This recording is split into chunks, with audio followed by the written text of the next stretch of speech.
Bom, galera, trazendo mais um vídeo aqui pro canal Opmini.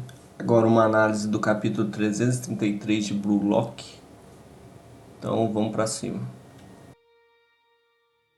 Aqui começa o Rin já recebendo o passe do Izag indo pra cima do Loki. Já imita o híbrido, sai e passa pelo Loki. O Loki consegue se recuperar, tromba no Rin. Só que o Rin tira o braço do Loki, já vê um ângulo de chute e chuta. Só que o Hugo, ele aparece na frente do chute do Rin e desvia a bola, fazendo com que ela vá para escanteio, evitando o gol do Japão. O próprio narrador fala isso. O Hugo consegue evitar o gol do Japão com super bloqueio e impede que a França sopre o gol. Aqui o Izag, ele começa a confirmar algo que eu já tinha avisado na análise do último capítulo, que eu vi muitos youtubers falando no capítulo passado que o Izag já meio que estava começando a se adaptar ao Hugo porque deu o passe por Rin.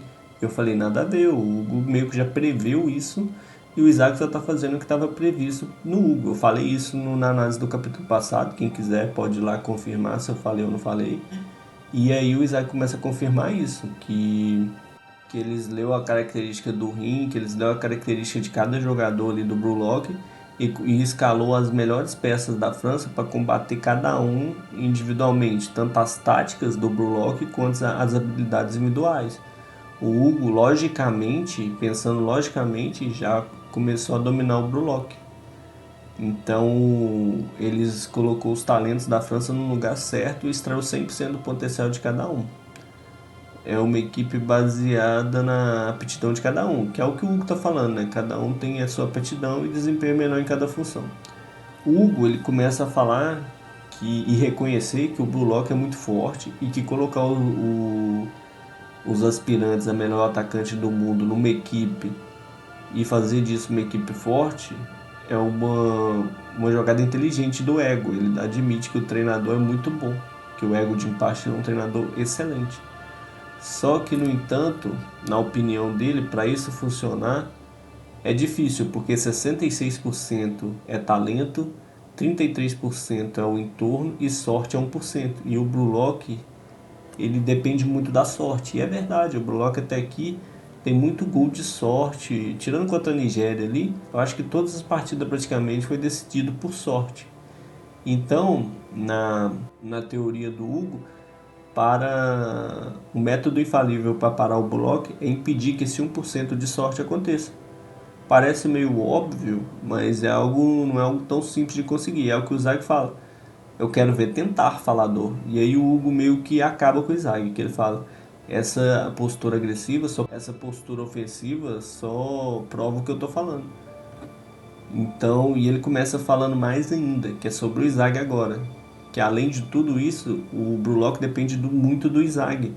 E que o Izag tem que estar sempre criando novas ideias, novas teorias e evoluindo o Blue Lock. Porque se o Izag parar de crescer, o Blue Lock para de crescer e colapsa.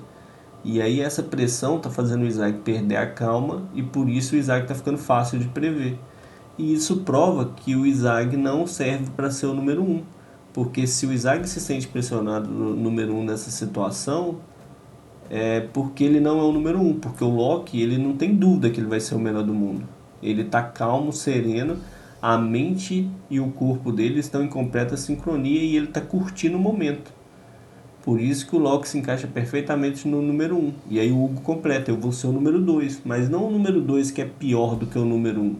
E aí, eu acho que o Hugo quer dizer aqui é que, assim como existe o melhor atacante do mundo, existe o melhor meio-campista do mundo. E às vezes tem equipe que, quando vai o melhor meio-campista do mundo com o segundo melhor atacante do mundo, por exemplo, o melhor meio-campista do mundo pode fazer com que o segundo melhor atacante do mundo seja o primeiro e vice-versa, entendeu? Então, eu acho que o Hugo é nesse sentido, de tem equipe que precisa mais de um melhor meia do mundo do que o melhor atacante do mundo, entendeu? Então não é que o Hugo ele vai se contentar em ser o segundo. Ele vai ser o segundo melhor do mundo ali no geral, mas porém, se você analisar só o cenário do meu campo, ele vai ser o número 1 do meu campo. E é nesse que é meio que o ego do Hugo, já vai dando indícios de qual que é o ego do Hugo. é meio que o ego do Hitoshi Sai. Que o Hitoshi Sai, ele falou que ele quer ser o melhor meio-campista do mundo. E isso, querendo ou não, é um ego. E aí ele continuou falando isso que eu tô falando aqui, de que ele vai ser um igual para igual com o número 1. Agora, eu não sei se vocês concordam, o Hugo aqui, ele chama o Izag para ser o número 2. Ele fala: Izag, venha ser o número 2 comigo. Se você for o número 2, o Blue Lock vai evoluir muito. Mas se você não aceitar, você vai perder Ki e o Blue Lock também. E aí, eu vou falar uma loucura aqui, que eu não sei se vocês vão concordar. O Hugo me parece pensar muito como Kira, vocês não acham?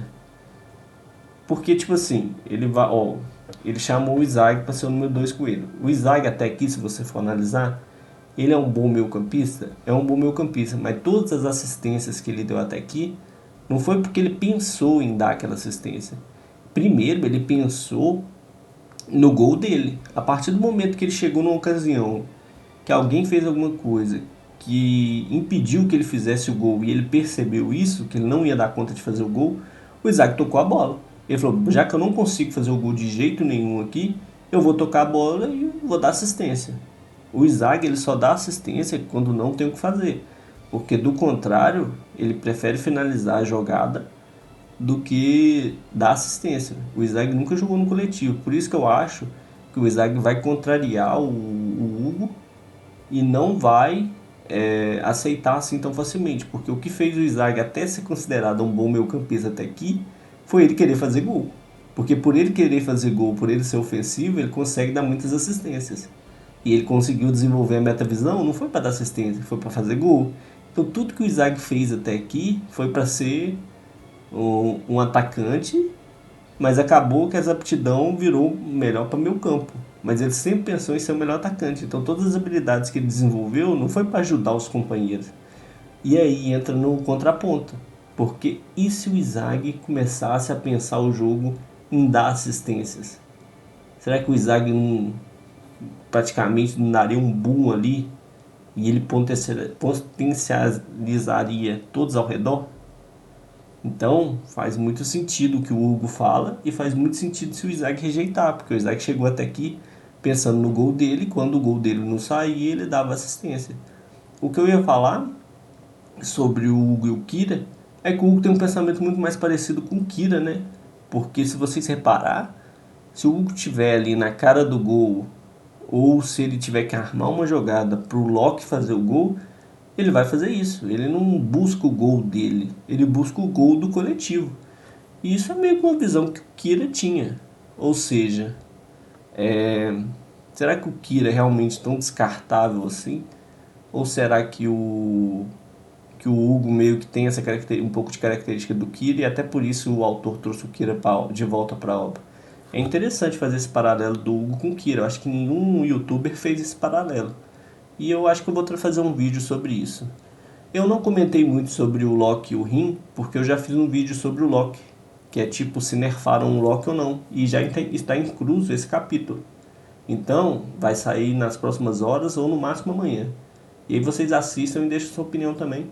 A análise sobre o capítulo é essa. O capítulo vai terminar aqui com o Bátila tentando bater o escanteio. E a gente volta para a próxima. Deixem nos comentários o que vocês acharam do capítulo. E é isso. Valeu!